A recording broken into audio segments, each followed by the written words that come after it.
today we are going to we have Dr. Cleveland here, and he is going to present the implicit bias, which is mandatory training about Kentucky Board of Nursing. So what we need each of you all to do is to please pay attention, close attention, and participate actively. And afterwards on Blackboard, you'll have a, I think it's about 5-question test, if you will, about this activity. So any questions before we get started? Okay, without any further ado, Dr. Cleveland. Thank you, sir. Good morning, everyone. Good morning. All right, so I already know you all can talk, so I've been out there listening to you all. Where I live, we call it ear hustling. So I heard all the different things you all talking about Thanksgiving and all that good stuff. But anyway, so as Dr. Moore said, this session will be on implicit bias, a couple other things about microaggression and diversity and things like that. He goes a lot faster. You actually talk. So I teach in the College of Education. I've been teaching here since 2008. And my belief is that in the act of teaching, I should be learning.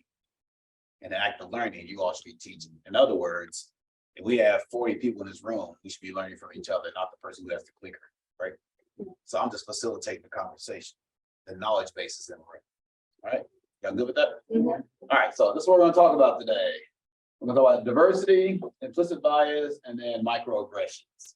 And we're going to try to put in the context of nursing and healthcare, okay? And so that's what we're going to discuss. I always believe also that context before content. Why do you think I do that? Why do you think I'll try to provide some context before we get into the content? Why is that important? That'd be applicable. Huh? That'd be applicable. So it's applicable. Somebody else says something? Limited misunderstandings. Okay, misunderstandings, anything else? Exactly, and also to activate prior knowledge. So some of the stuff I'm gonna share, you may not know a lot about it, but you know some, right? So you're gonna connect what you don't know to what you do know, okay? So content. So the first thing I'm gonna show you is this, is some data. This is demographic data from Kentucky. The latest is 2020, so it's lagging about 2 years. But if you notice, all the green numbers for different groups is where the growth is in Kentucky. And then the red numbers where population is declining. So what are some inferences you can make just looking at this data? What's going on in Kentucky right now in reference to diversity? Yes. I noticed that there's a lot more people that have multiple races. Okay, multiple races. Okay, anyone else? More diverse. Becoming more diverse. Other thoughts? Yes. The white population is actually decreasing. Okay, white population is declining. But Okay. Yeah. And depending on what part of the state, you know, that may be faster. Okay, or slower in other parts of the state, right? Anything else? Just looking at the data alone, just the numbers by itself.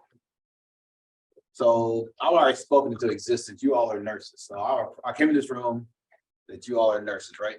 You guys speak into existence, right? Because you believe it, right? So that's how I'm going to talk to you all, as you all are nurses. So what are some implications for this? For future nurses, knowing that our state is becoming more diverse, because you know we're gonna try to, if you're not from here, we're gonna try to keep you here. All right, you already know that, right? So what are the implications for nurses? Now, Kentucky is diversifying a little slower than some other states, right? But wherever you decide, if you don't want to stay in the Commonwealth, you go somewhere else. This is still happening across the United States. So it's just not, you know, isolated to Kentucky. So what's the implications for you future nurses, knowing that our state and the country is becoming more and more diverse? Knowing how disease processes work in other races and ethnicities, because data is typically based on white males. Okay, all right. Be able to understand and analyze that. And then we also sometimes bring our biases into the data also, right? Right. Which could impact our approach to diseases and things of that nature. Yes. And a lot of the biggest things like communication, since like for instance, the biggest incline or increase here is Hispanic and Latino. So therefore, we're gonna run into barriers of language. So that next common language might be Spanish, you know, so something like that. And that's leading outside of English, Spanish in Kentucky, right? So we'll take that into consideration. What else? Anything else? Other implications? Maybe it's like how fastly it's increasing of like 2 or more races, like how fastly that's increasing. It's just like not assuming anybody's Mhm. race, because, I mean, you, obviously, like, that is going up, so that can make it like hard for people to, Make assumptions. Yeah. Things like that. definitely. Now, remember what she said, we'll get to that in a second, so we'll come back to that. Yes. I was just gonna add on to that and say that some people may have two, like, different sides of their family that are different cultures and different races that both impact their care based on who is the main caregivers, or like if it's a child, like there's a lot more mixed race children being born. It's like going up, so that's like a factor just to take into consideration. Right here, then right here. Possibly having to advocate a little harder for different races. Okay, advocate. Yes. So basically, since that's changing, like our patient population is gonna change. So then, like, a lot of times you have to make, like, they'll have cultural differences, so then our care will have to change, like, for the way that we care for them. And Okay. just things that accommodate their culture. I was gonna go with that, just being culturally aware of like with the Asian, the women don't always speak, like the husband will speak for the wife, and you might not think that's normal, but in their culture, that is normal. And you just said something, made me think about something. I'm not sharing it today, but it's so important in healthcare and nursing, things of that nature. Have y'all had conversations around cultural competence? Yes. Okay, cultural humility? Okay, so cultural competence, as you all know, right, is basically gain awareness, knowledge, and skills to address a different culture, right? And it's basically been effective in different cultural contexts. So where are you from? New Hampshire, okay. Well, you had to adapt in general coming from New Hampshire to Kentucky. So if you graduate, you move to San Antonio, right? And you're the skilled, consummate professional nurse, and you move to San Antonio, you're moving to a different cultural context, right? And so she's trying to be culture competent based on all the things she got from the nursing program at VKU. You got cultural awareness, you got cultural skills, you read a couple of books, right?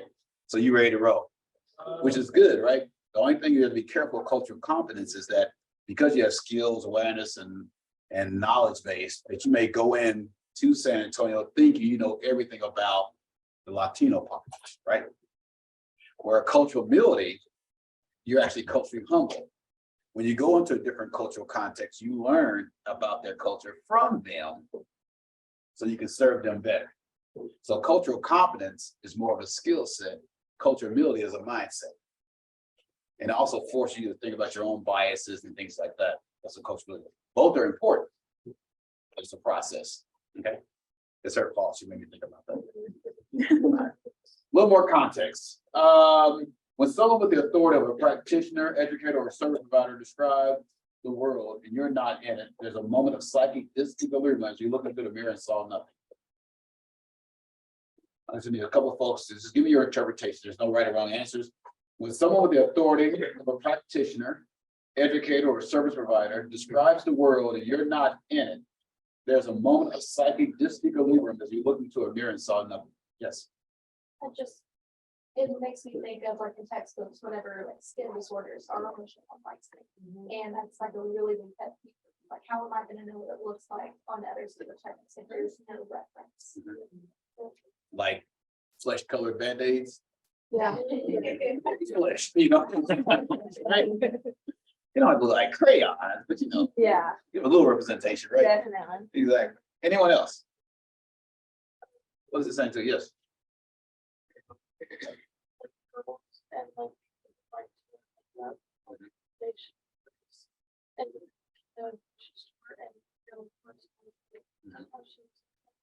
Okay, I didn't think about that. I read it as maybe the practitioner discussing your care, but not including your wishes or your culture into your care. So it's, they're just talking at you, not including you, so you don't feel seen. Talking at you, not to you, right? I always say that if it's about you, without you, then it's not for you. Right? Y'all can tweet it if y'all want to. I was gonna say, when I looked at the part that said, you looked into a mirror and saw nothing, that piece is a little concerning because when practitioners speak with authority, to people who they're not directing their care towards, you end up missing a lot. You end up experiencing healthcare disparities amongst those populations because the care is not catered to them. So they go in seeking help, which is a larger obstacle for them in the first place, and that falls upon deaf ears. And so you end up with practitioners who aren't providing that appropriate care, and they don't feel like any of their needs or issues are reflected in that care that they give them. All right, great. One more. Yes. Like if somebody doesn't feel seen or heard, they're not going to go out of their way to get care. Like if they feel like they can't get like unbiased care from someone, then all that does is discourage them from like actually having that opportunity. So it's just very frustrating. Good, good job. So all that you all said captures this quote. And it reminds me of Dr. Moore, when I first got to EKU, I guess it's like 2010. And I've been in the same office in Combs, I don't know how long. And another of my colleagues was right across the hallway. We always talk about everything, college education, sports, whatever. And so we're pretty cool. And so one day I was doing a presentation similar to this for our faculty.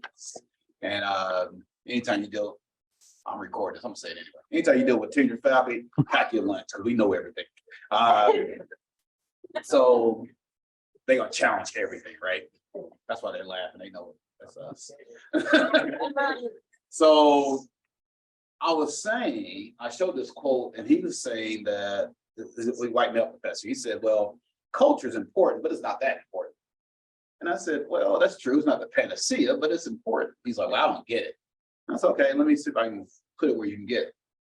I said, when school starts, August, whatever it was, at that particular time of year. And I said, when your son goes into a class, first day of class on a college campus, his culture is part of the curriculum. When my son goes to class, his culture is an elective for 4 years, and he's paying tuition. He's like, wow, I never thought about it that way. And I said, you don't have to, that's the point. Now, but see, if I'd approached and been upset, right, then he would never got it, right? And so my approach, like, I don't know where you stand right now in 2022 with all the political climate things going on right now on race relations. I have no idea. I don't know you, don't know me. But wherever she stands, I'm gonna give her grace. And she's gonna give me grace. And then we have a civil conversation about it, which doesn't really happen these days. So it's about grace, civility, then accountability. So next time I see her, we can have a civil conversation, hold each other accountable. Because when I had a conversation with her, I'm trying to make a difference, not trying to make a point. All right, but now he goes around sharing this quote, right? But if I'd approached it a different way, I would never got through to it, right? So this is important. But think about that, whoever you serve, who you interact with, if it's, you know, like I said, if it's about you without you, then it's not for you. All right, we gotta put you on. You all know this. You already know about culture, competence, culture, humility. So we all know diversity. Don't worry about that slide, but think about this. All diversity means is difference. But difference does not denote deficit. It just means it's different. Right? And so usually a lot of times people will come in and talk about diversity, things like that. We'll talk about race, gender, and using language or religion and stop there. Right? But diversity in a broader text, you know, encapsulates a lot of other things other than race, gender, and religion, right? So if I was anybody from Eastern Kentucky, real Eastern Kentucky, I ain't talking about Esther County, Bass County. Where you from? That's Eastern Kentucky. Okay. Where you from? Belfry. That's Eastern. You ever been to Belfry? See, you gotta go to Pike County, but then you gotta go to the suburbs like Belfry, Phelps. That's real, right? Okay. So if I only focused on race, I went to Belfry. And I've been to Belfry High School before, doing a training on something like this, right? In education, teachers. If I just focused on race when I went to Belfry, they may assume that we don't need to have this conversation about diversity because we have no people of color in Belfry or Phelps or whatever. That's why when you define it broadly first and then drill down and get specific based on the group that you're trying to focus on. That makes sense? So it's a way to look at it like this way.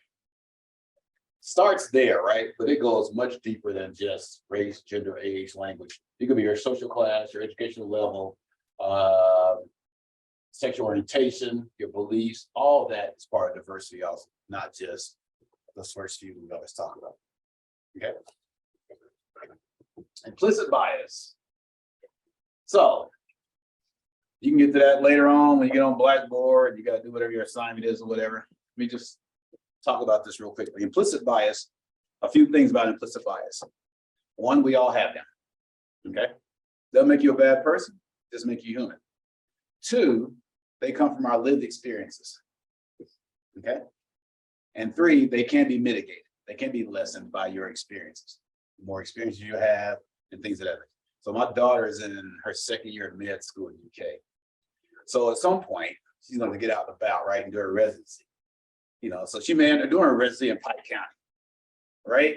Because if you go to a rural area with high poverty, right, you get a break also on tuition. Or if you go to an urban area like Detroit, you get a break, right?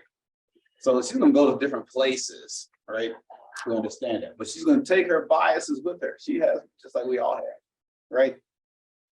We are feminists, but I'll go ahead and be transparent. You know what some of my biases are? I don't do it anymore, but you know, don't judge me. I'm still in the construction. But one of my biases I used to have, I travel quite a bit during the summer. I don't teach during the summer. So I do like a lot of trainings around the country in the summer. And I fly like 20, 25 times during the summer. So one of my biases is I don't have any patience in the airport. Have you ever gotten to the airport and you have like a 2.5 hour layover and you're rushing around because everybody else is rushing around? So I know the Atlanta airport like the back of my hand. I like to go people watch. Like when they're lost and getting around. I know it's sick. But anyway, when you, I don't care where you fly, you know, even if you're going to hell, you got to do a layover in Atlanta. You know, just it's required. I don't know what it is. So I imagine I fly from Lexington tomorrow to Atlanta. I'm coming back Thursday morning. My flight's like at 9:30 in the morning. I get to the airport about 7, right?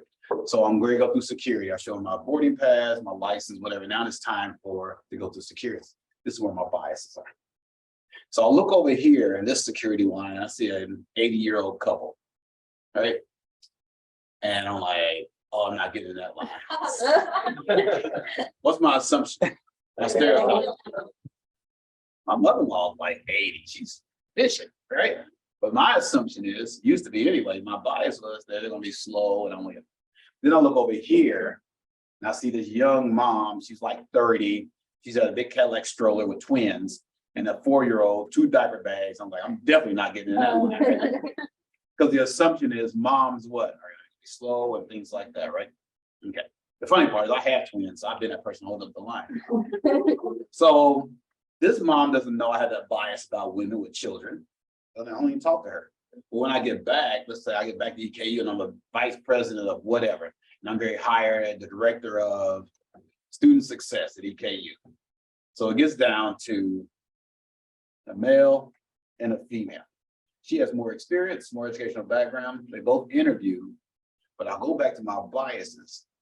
And with the director of student success, they got to do a lot of late night stuff with student life, things like that. And I'm like, my assumption is the mom couldn't do that. So I hired a male who's less qualified because of my biases.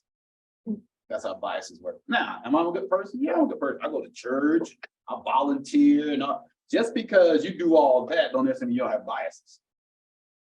What happens is people think because you say they have implicit biases, they jump to like the ism, sexism, racism, classism. Those are 2 different things. Now, that can lead you down that road if you're not careful. That's explicit bias. Implicit is unconscious. You're not aware that you have it. Okay. So another one, since I'm being transparent, I live in Lexington. I'm driving down New Circle Road. It's all about women too, you know. Not anymore.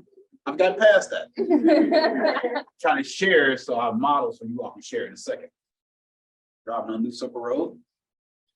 Then in a hurry, like I'm all like 60, something like that. We go 55. So there's a car right in front of me going like 40 on New Circle Road on a Friday. I'm like, what are you doing? I was like, lady, hurry up. So I get in the left lane and I'm passing there, there's a guy driving. The assumption is it had to be a woman driving that slow, right? Okay. All right, so those are biases I used to have, right? I still have some, just not about women and things like that. Okay, don't make you a bad person, but we all have them. Okay? They can be mitigated. Implicit refers to the attitudes or stereotypes that affect our understanding, actions, and decisions in an unconscious manner. You're not aware of this. Bias is going to be favorable, unfavorable, or activated voluntary without our awareness or intentional control. Our biases. You see our biases quite a bit on social media, right? I'm trying to get some new legislation passed in Kentucky. And the legislation I want passed this coming year in 23 is that if you have not read more than 40 books, you can't be on Facebook, all right? Right? Because between ignorance and our biases, I'll just give you a bit of advice, have nothing to do with the presentation. Never argue with anybody on social media, right? Because when you argue with a fool from a distance, you can't tell the difference. Right? I post a lot of stuff that has nothing to do politically, social, none of that stuff, right? I don't know what she's about. Why are we going back and forth? I don't even know her. But our bias is getting there all day, right? So how do you think our biases could play out in nursing? How do you think our biases would play out in nursing? How you treat your patients, okay? How we react whenever we get a report on a patient before we even see them. Yeah. Like if they give a report and then they're like, oh, you know, they like sometimes even just in the chart, like whenever it says like morbidly obese or like we have on the floor I'm gonna work on, we have a lot of gastric sleeve patients. And a lot of times they'll get treated differently because some nurses feel like they did it to themselves or things like that. Okay. Anyone else? Biases in this? I Yes. would say, a common bias is when you have a patient who's a prisoner and maybe they told you what that person did before you. Right here and right there. So I actually, my preceptor, we had a bunch of alcohol withdrawals coming on one day on ICU, and every time it was like, okay, we gotta make sure that they are sedated and they don't get up and they just stay very tired the whole time because they were so worried about them becoming agitated and gonna fight, that kind of thing. So just seeing that. Okay. Yes. Advocating for our patients. I worked on a pediatric unit in my preceptorship, and we had an Amish family come in and they got their daughter got diagnosed with sarcoma. And so a lot of the nurses were like, well, they're not going to do treatment anyway, like blah, blah, blah. Then we find out later that day they want to do everything. Like you can't assume that you still want to do. A lot of assumptions, huh? Right here, then right there. Yes. So like other nurses, like from alcohol, you can tell that they're sober right now. Nurses can assume like, oh, they made a mistake, it must be on this is, so the behaviors to correct it must be on again. Okay. All right, right here. A lot of, because what they have to say, but drug seeking behavior, we see a lot of it in the emergency department, especially if it's, right, we can't make assumptions based on how they have a flag on their epic or drug seeking behaviors. Okay, good. Wait a minute, yes. Kind of like the opposite, a lot of times patients will like refrain from giving certain information, like if they're a smoker or if they have an occasional beer. Mhm. You know, putting it on your chart, now that's in the chart, so it's just like.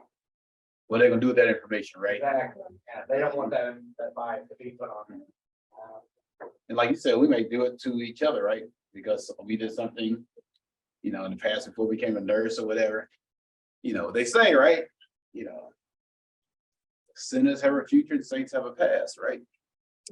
Right. So we all have some experiences, things of that nature. So let me ask you this. So let me ask you this. Remember the pandemic hit and everything, right? And then we finally we had a vaccine, right? Why do you think so many people of color, particularly African Americans, were hesitant to take the vaccine, which I was not one of them. Huh? The Tuskegee experiment. The Tuskegee experiment, which was, tell them, do you remember what year that was? Well, it went on for I a don't few remember years. the year, but I believe it was a lot of people of African American descent had said, listen, doctors just weren't even like telling them about it. And they were just like keeping like records of doing research on it without having their, input or like even their consent. And Yeah. just- It went on for years, like in the 40s, almost into the early 50s, right? And the thing was, they were trying to see how that disease would affect people. So they didn't treat them, right? So people tell stories generation to generation, right? But people are different. That's why you can't stereotype. So there's like 14 million African Americans in this country, right? You can't assume everybody be the same way. Like, as soon as they got the vaccine, I was like, I'm in, right? But I knew about the Tuskegee experiment. Some people was like, no, I don't trust, the healthcare field in the United States because of this, and that, for different reasons, right? But trust your patients from their experiences or their other people's experiences, things of that nature. Same thing to some degree happens in Appalachia also, right? Just because of the lack of trust. So we have Pike County, we have Perry County, anybody else from Eastern Kentucky? And so real quick history lesson about Appalachia. Now, Eastern Kentucky University was in Richmond, right? Is this Eastern Kentucky? No. You would assume that Eastern Kentucky would be in Appalachia, right? But all the coal mining for years and years and years were coming out of Eastern Kentucky. And when large companies came into Eastern Kentucky, and they had this thing called a broad form deed, that when other companies came outside the state of Eastern Kentucky, they would pay a certain amount of tax, a severance tax. Well, they never paid a severance tax, okay? And the people who live in Appalachia owned all the mines. They signed this, okay? But some people couldn't read it, what it meant or whatever. And when companies outside of Kentucky just took all that coal for years and years and years out of Eastern Kentucky and never paid any tax on it. So when that happened, a lot of people from Appalachia are really hesitant to trust people who are outside Appalachia. So you could live in Pike County or Owsley or Wolf for 30 years, but you're not from there. You're still considered an outsider. Trust. So trust has something to do with the health field also, right? And building that. All right, we gotta push on, y'all. All right, I want to show this quick video about bias and health.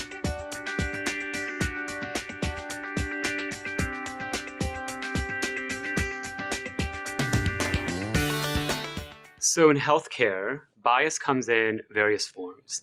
And I would say there's three primary ways that we could actually track bias. One, of course, is in interpersonal interactions, let's say between a patient and a provider. So the unconscious ways that we may have associate certain groups, certain gender identity, people with certain gender identities, people from certain racial or ethnic backgrounds, manifests in the diagnoses we're making, the interactions we're making with the patients, as well as the warmth with which we're working with them, which impacts the amount of trust that they have in the providers themselves. How does that manifest?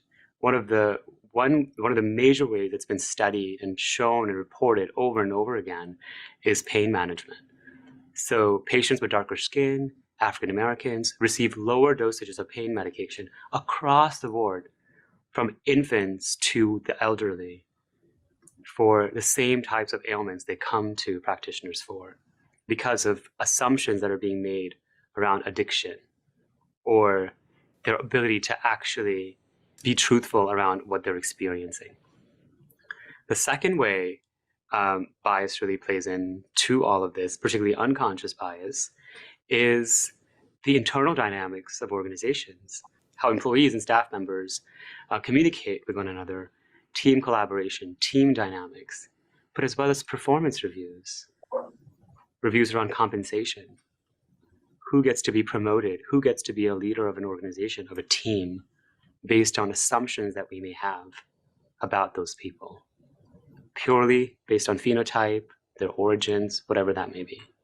And the third way bias really plays out in healthcare, and this is, quite well documented across the board, is its costs, wasted costs.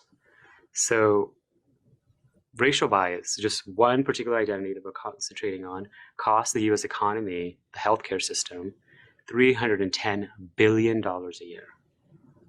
And for me, I just want to think about what can we do with that money if we didn't have bias in the world.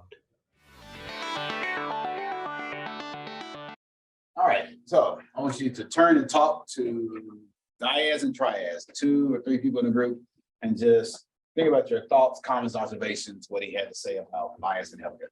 Just turn and talk to someone.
Okay, let's bring it back.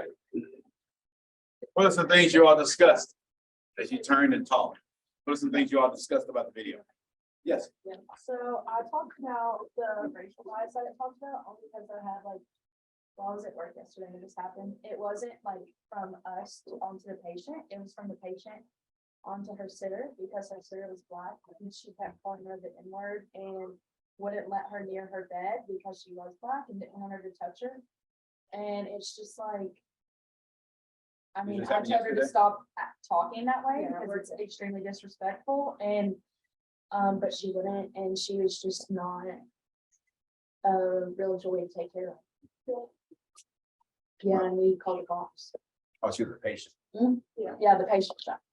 Oh. What else? Yes. What else y'all discuss? I mean, everyone's heard this, but it was a true story. I was at a clinical and this trans male kid wanted their testosterone, and the nurse was like, no, and called them a she and their good name and that kind of thing. Very disrespectful. Okay. Other thoughts? Yes. I understand like the what's it called, the healthcare team like interactions, because there have been times where like even I like they're getting a report from like a nurse that has an accent that they're not used to like listening to, and like turning to me as a student and like saying something like I have no idea what, like I can never understand what they're saying, or like just making rude comments, and it's like this is literally part of your healthcare team. Like if you have an issue, like understanding them and report, like you do not need to be like talking to a student about it. Like if you genuinely have an issue, go talk to your manager and like see if y'all can like work something out. But it's just very rude, like it's just disrespectful. You're not respecting your coworker when you do that. All right. Good stuff. Yes. Yes. No, right. We talk about like the pain management and not really listening when you have to advice to your patients and the extra cost of healthcare just from not actually fixing the issue on finding diagnosis, not actually treating the right way, how much that can cost overall. $310 billion a year. That's a lot of money, right? Exactly. It's unbelievable, right? All right. How does implicit bias affect healthcare? We talked about this, the video covered. I think number 2, the second bullet is important, right? rushed or inadequate patient. You know, and one of the things that we didn't talk about was part of bias is from our lived experiences, right? But there's a small portion of that, well, not small, but a portion of that is how our brains are wired, right? It's part of biases also. And so what happens is that our brains receive so much information. I mean, billions of pieces of information all the time. We don't have enough time, doesn't have capacity to process all this information at one time, right? And so what happens is our brains have two major parts to it, right? The back part of the brain is called the amygdala, right? And that part of the brain is called your fast brain. That gives you instinct, muscle memory. Every time you hear it driven to your house or to your apartment, and you don't remember how you got there, Yes. that's your fast brain working. It's on autopilot, right?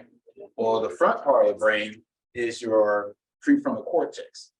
That's your slow part of the brain where you process information, you think critically before you make a decision. So a lot of times when I interact with somebody I don't know or see someone I don't know, well, we usually respond with our fast brain. So we'll say something, oh my gosh, I said that, you know, this kind of thing like that. And so our biases, I'll give you an example. I was in Vegas. I was going to Vegas for like 2.5 years to do training for like these principals, right? And say the last time I go out there, I'm expecting like 250 principals, and I walk in the room. When I walk in, there's 400 people clogging. Well, apparently I'm in the wrong room, right? So when that happens, right, your brain works like a computer. It does a Google search. What I know about clogging, and I don't get a lot of hits, right? You get about 2 or 3, but it happens real fast. And whatever pops in my head, that's what's going to pop it out my mouth. That's why it's important that, you know, that we try to tap into our slow brain as much as possible, slow down, particularly in healthcare, right? You know, so we don't want people using their fast brains in healthcare unless it's an emergency, right? And other than that, you really want to tap into your prefrontal cortex. So some of our bias is also a part of how our brains work, not just your lived experiences. Right? So some strategies to address implicit bias. I don't know all these, but I'll highlight a couple of them that's really important. The first one is doing some your own self-reflection and explore your own biases and prejudices and things like that. So Harvard has this thing called the IAT, the Implicit Association Test. And you can go online, Google it, it'll come up, and you can assess your biases about anything under the sun. Religion, race, ethnicity, sexual orientation, body image, whatever it is. And it gives you instant feedback about your biases, right? And it's free. So just doing some introspection, learning to slow down, to tap into your slow brain when you're interacting with people you don't know or situations you're not familiar with, just slow down. Of these other 4, the first bullet is really important. Treating people as individuals, not as groups, right? So anybody here from a large city? Okay, where are you from? DeVille, where are you from? Okay, that's pretty large. Louisville's pretty large. Yeah, yeah. So let's go to Chicago. All right. And what are you, a junior, senior? What year are you? All seniors? Okay, so remember you told everybody, your friends in the shy, that you're going to Kentucky? Yeah. And you just said Kentucky. We didn't say Central Kentucky. We didn't say Louisville. We didn't say Western Kentucky. We said Eastern. You said Kentucky, right? And so some people probably said something to you about Kentucky. We're gonna deal with that later, right? But if you decide to start working in Eastern Kentucky, right?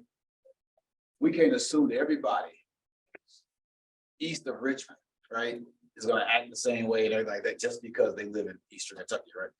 We treat all our patients and all our people as individuals. Because when you treat people as individuals, like I said, it's much more difficult to stereotype folks, right?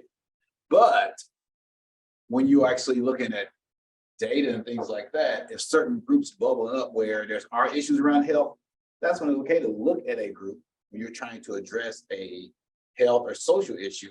But in general, just deal with people as individuals. And that'll help a lot with our biases, okay? Have y'all talked about any of our microaggressions? All right, good. Teach me, take this. Tell me, this is called call and response, okay? You just shouted out what you know about microaggressions. Because in education, we call this assessing for readiness. Why would I spend all this time talking about microaggressions if you already know about it, right? So I need to assess what you already know. So I decide how far I go with that. So when you hear the term microaggression, what comes to mind? Okay, passive aggressive. Kind of. I'll show you the 3 major types of it. One does capture. It's Passive like aggressive. backhanded comments is what I think of. Backhanded comments. Yeah. Okay. I got a buddy like I play golf with, right? So if I hit a good shot, he's like, "Wow, that's a nice shot. I've never seen that before out of you." Yeah. Like golf for 10 years, right? That's the guy, yeah. Huh? It could be a trigger word, yes. Like the back confidence, like I see a lot like for about girls, they're pretty sort of. That's right. You speak so well to be from Belfry, right? Now, I get that quite a bit. I'll go talk and all kinds of places. People come up afterwards like, wow, you speak so well. As if they're gonna fly me in Anaheim, California, and I get up there like, oh, see, what were you expecting? What were you expecting? So that's like a microaggression. It could be about race, it could be about this, it could be about gender, it could be all kinds of things, right? But micro meaning what? Small. So it's like Not easy to put your finger it's like mosquito bites all day long, all right? She's hear all these microaggressions, those small comments, statements to her, right? That are insults, but really small. And then at 4 o'clock, okay, you say, I mean, right here says, what's your name? Sailor. Sailor? Mhm. You say, Sailor, I'm glad you got your hair pulled back today. What do you guys say about my hair? You're like, I said, well, he doesn't know that she's had all these mosquito bites, microaggressions all day long. He just says one thing and she just loses it. And now they think she is, you know the word they're gonna use, right? Yeah. But people don't see the microaggressions that she's been experiencing all day long because she may be a woman or this or whatever. Okay, so those are microaggressions. A statement, action, or incident regarded as an instance or indirect, subtle, or unintentional discrimination against members of marginalized groups such as racial or ethnic minority. It don't have to be about any, it can be about any group of people, but it's small, right? They're small. And then you have 3 major ones. Micro insults are often unconscious behavioral verbal comments that convey rudeness and sensitivity that means the personal racial identity. Here's some ways micro insults can play out. We're not gonna go through all that right there. Micro assaults. This is the least you see on a college campus, okay? Because a micro assault is a nonverbal attack, things like that. We just saw that happen up the road, right? Okay. So you don't see this often on campuses, right? Or in an office or in the workplace. The one you see mostly on the campus, in the workplace, in corporate, whatever, hospitals, is micro invalidations. Okay. Micro invalidations exclude, negate, or invalidate thoughts, feelings, or experience or reality of a person or color. In your work life, this may be a statement that says the best person will get the job when an employer portal is biased or a failure to acknowledge a religious holiday that a coworker celebrates. This communication on campus can look in a variety of different ways.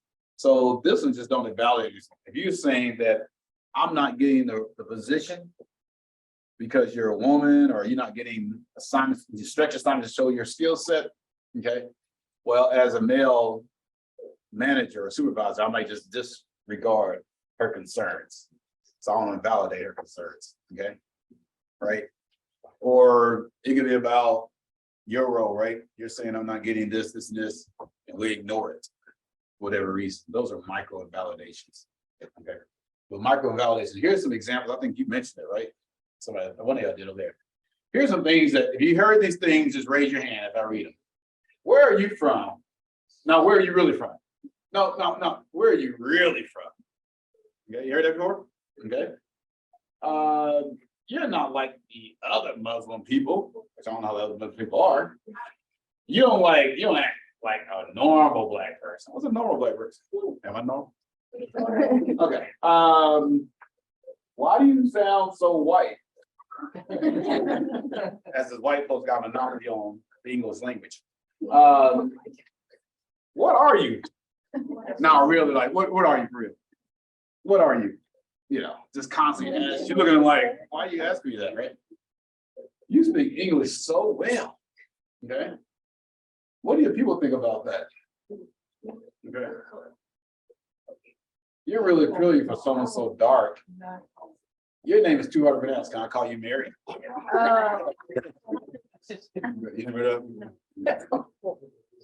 Those are all examples of microaggressions. So you could take out racial microaggressions and then add things like your physical image, your religion, your gender, and just take that out and add other things. Those are microaggressions.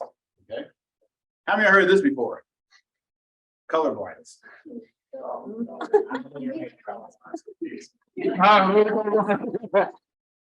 that guy. Mark, I was like, well, good luck. I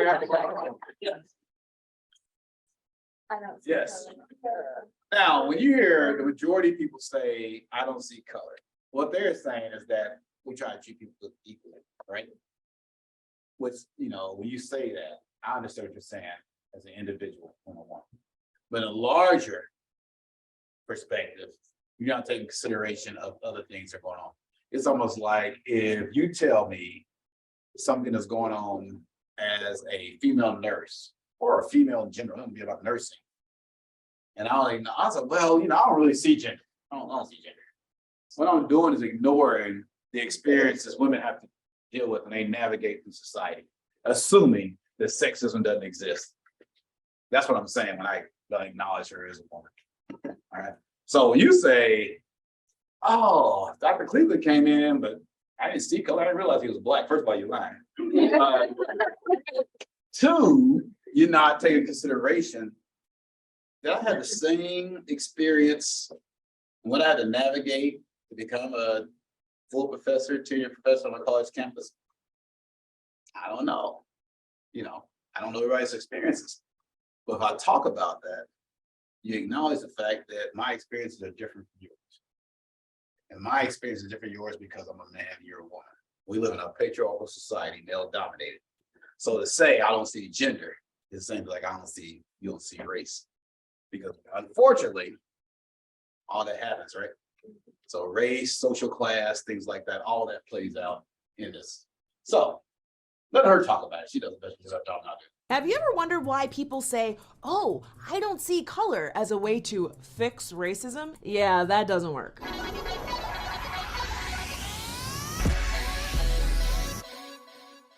On this show, we talk about race all the time, but I've got a bomb to drop. Biologically speaking, race doesn't exist. Oh my goodness, we've all been lied to! Wait, why am I hosting this show? So race isn't biological, but the social construct of race and racism still have a very real impact on everyone's lives. And this isn't just about feelings. Race is all about the structural foundation of social power. So why do so many people incorrectly think race is biological? Well, beyond the fact that we like to group people based on external characteristics, it goes like this. In biology, there is a concept of genetically different subspecies, which a lot of people confuse with human races. Biologists actually have a scale for this, and humans don't even come close to qualifying. Throughout history, people have used this incorrect understanding of subspecies to justify all kinds of terribleness, and even proclaim other races as less than human. But modern genetics has shown that the lines around race are so arbitrary that they're actually meaningless. And since I'm not a scientist, I'll take a quote. Francis Collins, the director of the National Human Genome Research Institute, said it himself: "Those who wish to draw precise racial boundaries around certain groups will not be able to use science as a legitimate justification." Oops, I dropped the mic. So if race doesn't exist biologically, why do we keep talking about it? Sound the alarm! We keep talking about race because we created it. Yay, us! That's right, race is a social construct. A social construct is a category, perception, or idea created and developed by society and then applied to individuals or groups. But social constructs are still very real and have huge impacts on our lives. Because you know what else is a social construct? Money. And if you don't think money has an enormous impact on your life, well then congratulations. You either have a trust fund or you're an adorable baby. Or maybe you're a dog. Here's what I know. Talking about racism just creates more racism. No. First off, race isn't the problem. Racism is. And even if it was the problem, problems don't get worse when you talk about them, and they don't magically go away when you ignore them. Not true. I had 5 cavities, I ignored them, and all 5 of those teeth fell out. Poof. Problem solved. Colorblindness, while nice in theory, has no effect on structural and institutional racism. Racism is a system, and that system benefits certain people at the expense of others. Ignoring it just lets those problems persist. Don't believe me? Let's take a look at some examples where colorblindness doesn't work. Number 1, preschool punishment. Let's face a fact, preschool-aged children of every race are monsters. But according to the U.S. Department of Education Office for Civil Rights report released in 2014, Black children make up 18% of preschoolers, but almost half of all suspensions. Half. And I don't think anybody believes all these preschool teachers are racist out to get little Black children, but the data shows that Black and Latino children often face steeper punishments than their white classmates for the same behavior. That's a problem. And simply believing we shouldn't see race or we shouldn't talk about race does nothing to solve this problem. Number 2, the name study. A study by the National Bureau of Economic Research confirmed that people with ethnic sounding names, that's a whole nother episode, are less likely to get interviewed when they apply for jobs. Meanwhile, applicants with white sounding names actually get 33% more callbacks for interviews. It's the equivalent of having 8 years of additional experience. Shout out to all the white Taquans struggling to get job interviews. And it's not just Black and white. They've done similar studies around the world, and in Canada, people with white sounding names were 35% more likely to get callbacks than people with Indian or Chinese sounding names. So instead of just assuming people shouldn't care about color or names, companies, governments, and schools should take the bias out of hiring and experiment with nameless resumes to, solve the problem. Number 3, renting an apartment. When the Department of Housing and Urban Development and the Urban Institute did a study about real estate, they found that Black, Latino, and Asian renters were shown up to 12% fewer units than white renters. And when the Fair Housing Justice Center used actors to apply for apartments, they found that Black and Latino renters were often told there were no apartments available, while white applicants were shown apartments in the same building. So this building has a pool, a laundry room, and a racist landlady. Colorblindness won't fix housing discrimination. We're going to need smart laws and a concerted effort for that. So tell me again how colorblindness is going to fix the fact that I can't get an education, a job, or a house. In many cases, colorblindness is actively harmful because it creates a false sense of security for the groups it directly benefits. The people who've benefited from systemic racism can assume that they got the job or a house or weren't suspended from preschool simply because they were more qualified or just better. Ignoring race or only acknowledging that it doesn't exist biologically is not a solution to these systemic issues. It takes work, effort, laws, and new systems to undo racism. These differences may seem minute, but they're part of a very large structure of oppression that's been ingrained in us. If we can understand that we made it up, we can actively work to change it. Thanks for watching. We'll see you next time right here on Decoded. All right. And she said all this, so I'm not gonna go through all this. But the last one's important. Colorblindness denies lived experiences of other people. And this is not to say just to focus on that person because of their race or ethnicity or gender, whatever, but also don't discount that either. Based on lived experiences. Okay. See me as who I am. Okay. So all this are microaggressions, our biases, colorblindness, all comes from our perceptions or our lived experiences. Okay. All comes from our perception of lived experiences. 7 seconds. A lot can happen in 7 seconds. I'm going to show you an image. You tell me the first thing that comes to mind. Okay. What comes to mind when you see this? Gas stations. What else? Slushies. Okay. What? Florida or Georgia? That's mine too. Florida or Georgia, right? That's why it's hard. Lexington doesn't have any 7-Elevens anymore, but still I see that something pops in my head, right? And so anybody from Northern Kentucky or Cincinnati area? Okay, where are you from? Florence. Florence, all right, which is like exploding. Wife live in Cincinnati, right? And so when I go up there now, I don't know if I reached all the way out to Florence or not, but there's a pizza called Buddy La Rosa's Pizza. And so Brother Wilson's Pizza supported like all the athletic programs in Cincinnati area, all the way down to Florence, right? And so I haven't had a Brother Wilson's Pizza, I don't know when, they just built one, I think in Lexington. But I haven't one in like 15 years. As soon as I go across the bridge in Lexington and to Cincinnati, and somebody mentions Buddy LaRosa's Pizza, you know what I say? 513-347-111 LaRosa's. It is still ingrained in my head. And I haven't had that pizza and I don't know when. Okay. According to a study at NYU, people make 11 decisions and or assumptions about an individual in the first 7 seconds of contact. So the first time you went out to a hospital to work, okay, when you walked in, you saw different people, things pop in your head. It don't have to be negative. It can be good, bad, or different, but things pop in your head from your past experiences, right? Your lived experiences. That's pretty powerful. Things pop in your head just like that, right? And these are called schemas or mental models. Mental models are established by past events, experiences, and other messages we receive, serve as filters for which we observe, interpret, and respond to the world. They shape what we see and hear, what we feel, and what we do. Our mental models or schemas give birth to stereotypes. However, the challenge with mental models is that they limit our ways of thinking and behaving. The good news, however, is that they have the potential to evolve through ongoing learning and interaction with individuals and environments. Becoming aware of our mental models or our schemas, which are often invisible, is the first step to effectively involving them and therefore the personal growth. Now, where's my Chi-Town? I'm gonna tell you my Kentucky story. So last March, I went to the SEC tournament, okay, basketball tournament. And I only went to one game. I really went down to play golf. It's Tampa, right? So I went to one game, though. About the game I went to, perfect seats, right? But anyway, so I'll get downtown Tampa. It's a sea of blue of Kentucky fans, right? I mean, it's everywhere. And they're chanting and everything. We go into the arena, Kentucky beats Texas A&M somebody. And then we all coming out of the arena, sea of blue, everybody's chanting, having a good time, whatever. They're doing the cat call and all that stuff. So here comes somebody from ESPN. And it's time to interview someone from Kentucky. And they find that guy, okay? He's got gold big blue on his shirt. He's had about 12 hurricanes, so he's blue inside and outside, okay? He can't complete 2 sentences. He has 2 teeth, one in his mouth, one in his pocket, okay? So all these smart people from Kentucky, they find that guy to interview.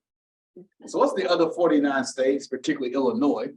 What's other states thinking about? What's their mental model of Kentucky when they see that guy being interviewed? What they said about us? We're all like that, right? We're stupid. Not teeth. We don't wear shoes. Don't have shoes on. Don't have a dog.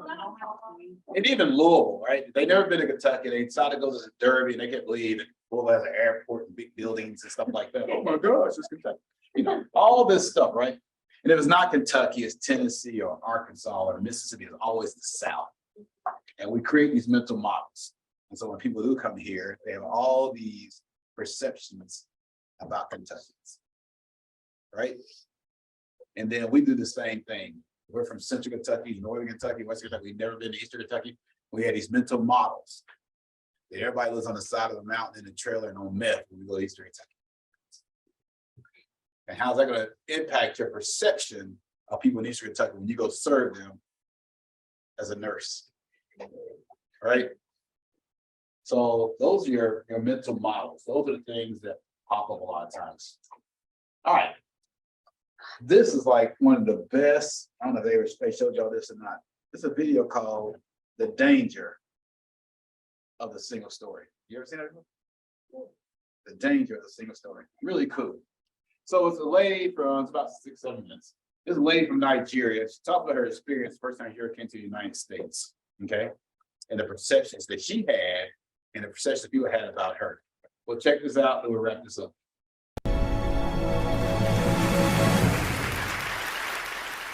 I'm a storyteller, and I would like to tell you a few personal stories about what I like to call the danger of the single story. I grew up on a university campus in eastern Nigeria. My mother says that I started reading at the age of 2, although I think 4 is probably close to the truth. So I was an early reader. And what I read were British and American children's books. I was also an early writer. And when I began to write at about the age of 7, stories in pencil with crayon illustrations that my poor mother was obligated to read, I wrote exactly the kinds of stories I was reading. All my characters were white and blue-eyed. They played in the snow. They ate apples. And they talked a lot about the weather, how lovely it was that the sun had come out. Now, this despite the fact that I lived in Nigeria. I had never been outside Nigeria. We didn't have snow. We ate mangoes. And we never talked about the weather because there was no need to. My characters also drank a lot of ginger beer because the characters in the British books I read drank ginger beer. Never mind that I had no idea what ginger beer was. And for many years afterwards, I would have a desperate desire to taste ginger beer. But that is another story. What this demonstrates, I think, is how impressionable and vulnerable we are in the face of a story, particularly as children. Because all I had read were books in which characters were foreign, I had become convinced that books, by their very nature, had to have foreigners in them and had to be about things with which I could not personally identify. Now, things changed when I discovered African books. There weren't many of them available, and they weren't quite as easy to find as the foreign books, but because of writers like Chinua Achebe and Kamaralaye, I went through a mental shift in my perception of literature. I realized that people like me, girls with skin the color of chocolate, whose kinky hair could not form ponytails, could also exist in literature. I started to write about things I recognized. Now, I loved those American and British books I read. They stirred my imagination. They opened up new worlds for me. But the unintended consequence was that I did not know that people like me could exist in literature. So what the discovery of African writers did for me was this. It saved me from having a single story of what books are.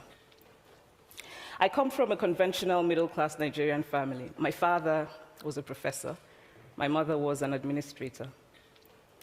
And so we had, as was the norm, live-in domestic help who would often come from nearby rural villages. So the year I turned 8, we got a new houseboy. His name was Fide. The only thing my mother told us about him was that his family was very poor. My mother sent yams and rice and our old clothes to his family. And when I didn't finish my dinner, my mother would say, "Finish your food. Don't you know people like Fide's family have nothing?" So I felt enormous pity for Fide's family. Then one Saturday, we went to his village to visit. And his mother showed us a beautifully patterned basket made of dyed raffia that his brother had made. I was startled. It had not occurred to me that anybody in his family could actually make something. All I had heard about them was how poor they were, so that it had become impossible for me to see them as anything else but poor. Their poverty was my single story of them. Years later, I thought about this when I left Nigeria to go to university in the United States. I was 19. My American roommate was shocked by me. She asked where I had learned to speak English so well and was confused when I said that Nigeria happened to have English as its official language. She asked if she could listen to what she called my tribal music and was consequently very disappointed when I produced my tape of Mariah Carey. She assumed that I did not know how to use a stove. What struck me was this. She had felt sorry for me even before she saw me. Her default position toward me, as an African, was a kind of patronizing, well-meaning pity. My roommate had a single story of Africa, a single story of catastrophe. In this single story, there was no possibility of Africans being similar to her in any way, no possibility of feelings more complex than pity, no possibility of a connection as human equals. I must say that before I went to the US, I didn't consciously identify as African. But in the US, whenever Africa came up, people turned to me, never mind that I knew nothing about places like Namibia. But I did come to embrace this new identity, and in many ways, I think of myself now as African, although I still get quite irritable when Africa is referred to as a country, the most recent example being my otherwise wonderful flight from Lagos 2 days ago, in which there was an announcement on the Virgin flight about their charity walk in India, Africa, and other countries. So after I had spent some years in the US as an African, I began to understand my roommate's response to me.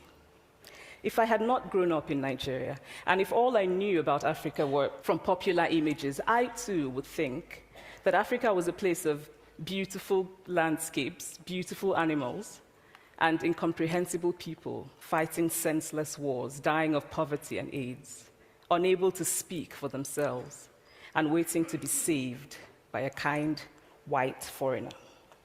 I would see Africans in the same way that I, as a child, had seen Fide's family. This single story of Africa ultimately comes, I think, from Western literature. Now, here's a quote from the writing of a London merchant called John Locke, who sailed to West Africa in 1561 and kept a fascinating account of his voyage.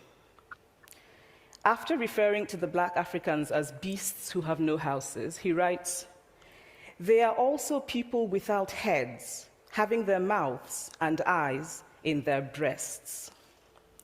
Now, I've laughed every time I've read this, and one must admire the imagination of John Locke.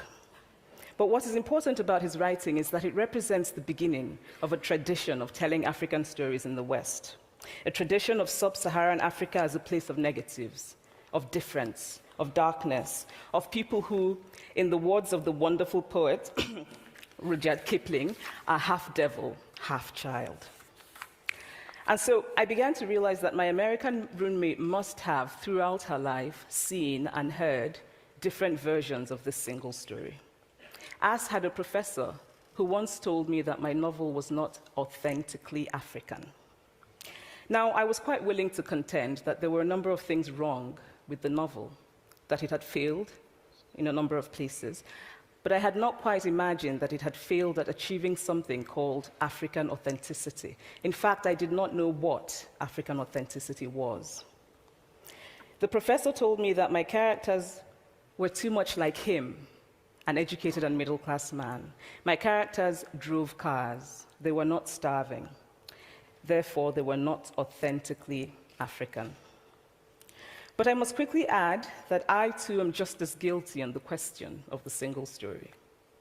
A few years ago, I visited Mexico from the US.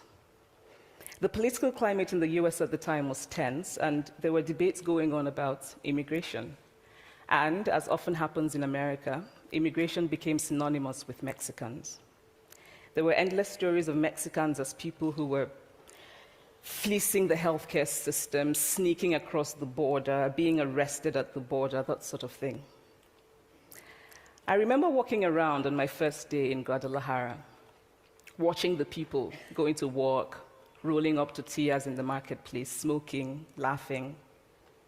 I remember first feeling slight surprise, and then I was overwhelmed with shame.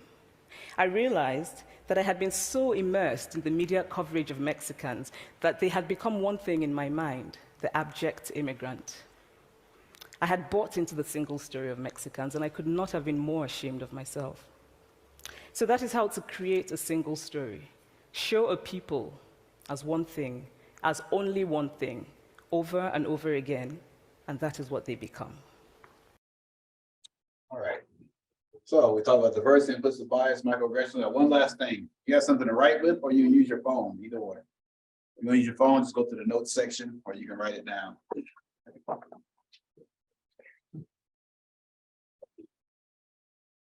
It's not here, don't worry about it. We'll do this part right here.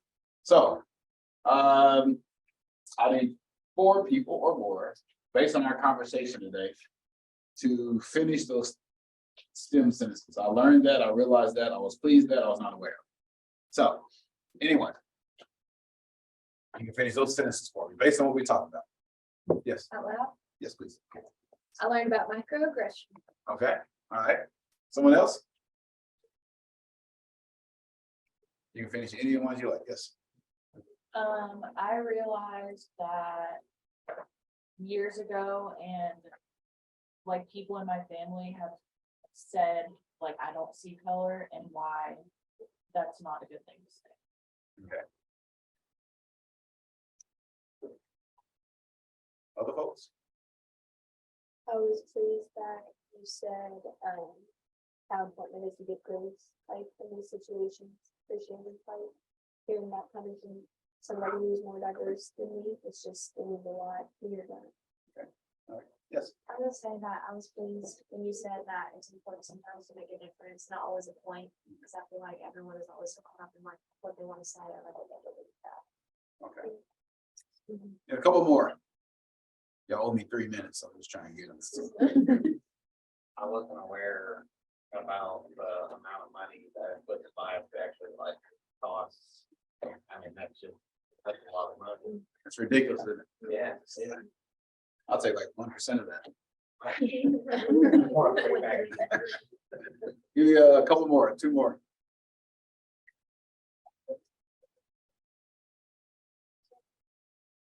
Okay. All right. And one more.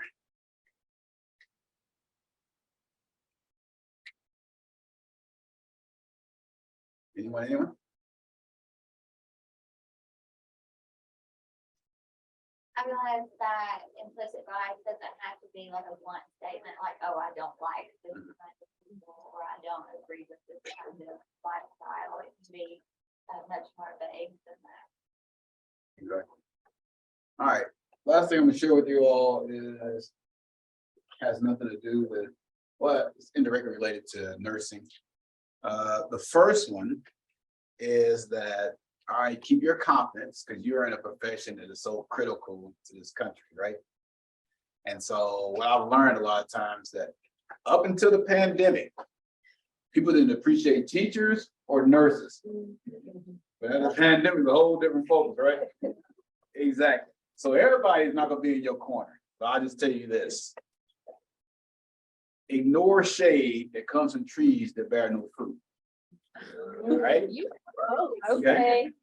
And the last one is this. This is a very difficult but important profession.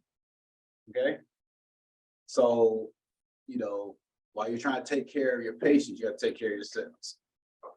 So take this quote to heart. Give the world the best of you, not what's left of you. Self-care. All right. Thank you all.